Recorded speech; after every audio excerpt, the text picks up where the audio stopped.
안녕하세요. 최인호입니다. 제목이 깁니다. 헌법 34조 6항과 이재명 그리고 삼성과 청와대 청완. 제목이 이렇게 길어진 이유는 여러 가지의 사건들이 여러 가지의 의미들이 이재명과 삼성을 중심축으로 해서 연결되고 엮여져 있기 때문입니다. 보시겠습니다. 삼성은 어제 발생한 삼성 반도체 기흥사업장 이산화 탄소 유출에 따른 인명사고에 대해서 산업안전보건법을 핑계로 소방보건법을 위반했다는 사실을 그 자신의 잘못을 감추고 있습니다. 이에 이재명 도지사는 긴급조사에 착수할 것을 페이스북에 천명했었죠. 이 문제에 대해서는 지금 화면 상단에 나오는 저의 직전 비디오를 참고하시면 좋을 것 같습니다. 삼성은 기본적으로 자신의 사업장 내에서 일어난 사고들에 대해서 수습과 진압을 삼성 스스로 하려고 합니다. 자본이 국가보다 더 대단한 사고 수습 능력과 재해 진압 능력을 갖고 있다고 확신해서일까요? 천만의 말씀입니다. 진짜 목적은 이거죠. 초기 단계에 소방본부 등을 비롯한 국가기관이 재해 진압에 착수하면 자칫 사고와 연관된 자신들의 불법 사실이 드러날까 봐 그걸 감추고자 하는 게 주 목적이죠. 이와 관련해서 좋은 참고가 되는 댓글을 소개하고자 합니다. 오리풀사를 쓰는 분인데요. 삼성이 안전관리는 깐깐한 편인 건 맞습니다.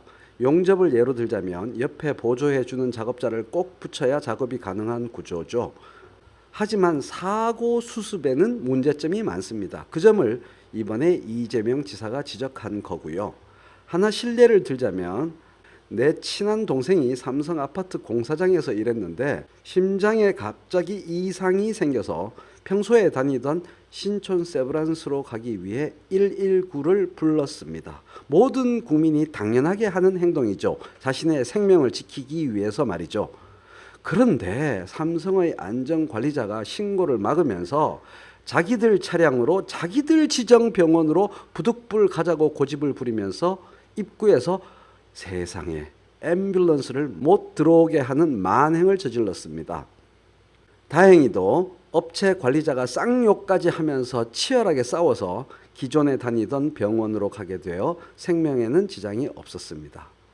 골든타임이 30분 내지 1시간인데 20분을 막아선 겁니다. 이번 기회에 국민의 안전보다는 회사의 대외적 신용도 하락에만 초점을 맞추는 삼성의 행태에 경종을 울려야 한다고 생각합니다. 이렇게 댓글을 올려주셨습니다. 이분이 말씀하신 것은 사실 수많은 사례들 중에 하나에 불과할 겁니다. 삼성이 어떤 회사입니까? 황유미 씨와 반올림의 투쟁을 생각해 봅시다. 2007년 반도체 공장에서 근무하다가 백혈병에 걸려 사망한 황유미 씨 사건, 그리고 이 사건에 따른 반올림, 반도체 노동자의 건강과 인권 지킴이 반올림의 투쟁 과정에서 확인된 것처럼 산업재해에 해당한다고 법원이 분명히 판결을 여러 번 했는데도 이를 부정하고 무시하는 작태를 수년 동안 7년 넘게 보이다가 2014년에 이르러서야 마지못해 이를 인정한 회사가 삼성입니다. 대기업 내의 사고 매뉴얼들이 생명의 보호에 초점을 맞춘 게 아니라 사고 원인과 불법 사실의 은폐에 맞춰져 있습니다. 정말 큰일입니다. 대한민국 헌법 34조 6항에 국가는 재해를 예방하고 그 위험으로부터 국민을 보호하기 위하여 노력하여야 한다고 되어 있습니다. 우리가 촛불을 왜 들었습니까?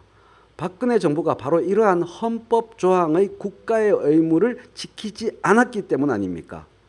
이 헌법상 국가의 의무는 중앙정부, 지방정부 할 것 없이 함께 지고 있는 신성한 의무입니다. 삼성전자 기흥사업장에 대한 이재명 도지사의 조치는 바로 이러한 헌법적 의무를 이행하기 위한 지방정부의 당연지당한 행동입니다. 소방기본법 위반에 따라 엄중한 조치에 착수하고자 하는 것입니다. 이재명이 옛날에 했던 일을 생각해 봅시다. 도지사 취임하기 전에도 반올림 투쟁을 함께 했습니다.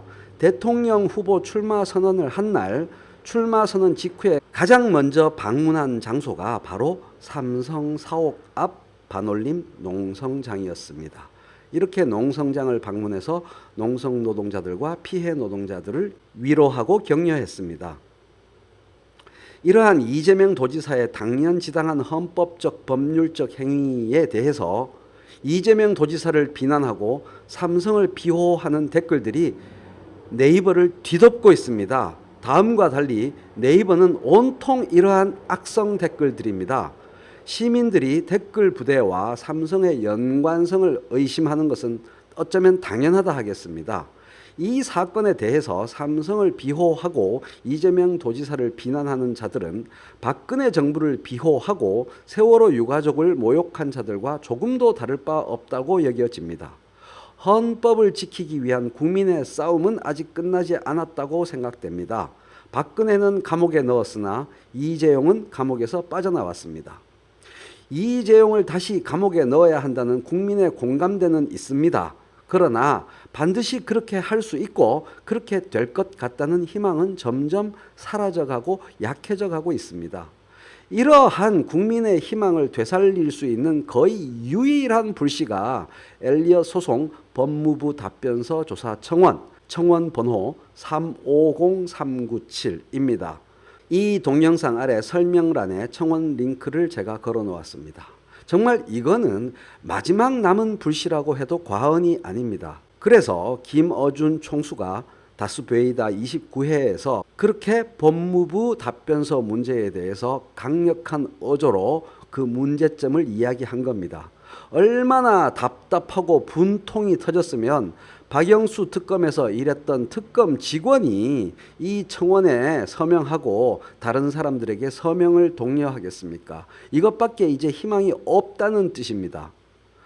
많은 국민들이 이 청원에 서명할 때 비로소 법적 처벌이 가능해지고 또 그래야만 촛불과 탄핵의 역사적 정당성이 보존될 수 있습니다. 엘리엇 소송에 대한 법무부 답변서, 완전히 삼성의 논리를 대변하는 그 답변서가 대법원 판결에 영향을 미쳐서 만약에라도 이재용의 뇌물 공여가 무죄로 확정되면 그에 따라 자동적으로 박근혜의 뇌물수수 혐의도 사라지게 됩니다. 이것은 온 국민의 역사적 행동과 합헌적 탄핵 행위 자체를 부정하는 반역사적 판결이 되는 겁니다. 박근혜는 사라졌지만 삼성은 사라지지 않고 오히려 더 큰 힘을 휘두르고 있는 지금입니다. 법무부 답변서와 기흥사업장 사고, 그리고 이재명 도지사를 비난하는 네이버의 댓글 만행들을 보면, 이 사건들을 연결시켜 보면 이 나라가 삼성의 소나기 안에 있다는 생각을 떨칠 수가 없습니다. 우리 각각의 시민이 무슨 힘이 있겠습니까? 그러나 그 힘을 모아서 박근혜를 결국 끌어내렸습니다. 우리 다 함께 힘을 모아서요, 이재명 도지사의 헌법적 법률적 긴급조사 행위를 강력히 지지하는 행동들을 합시다.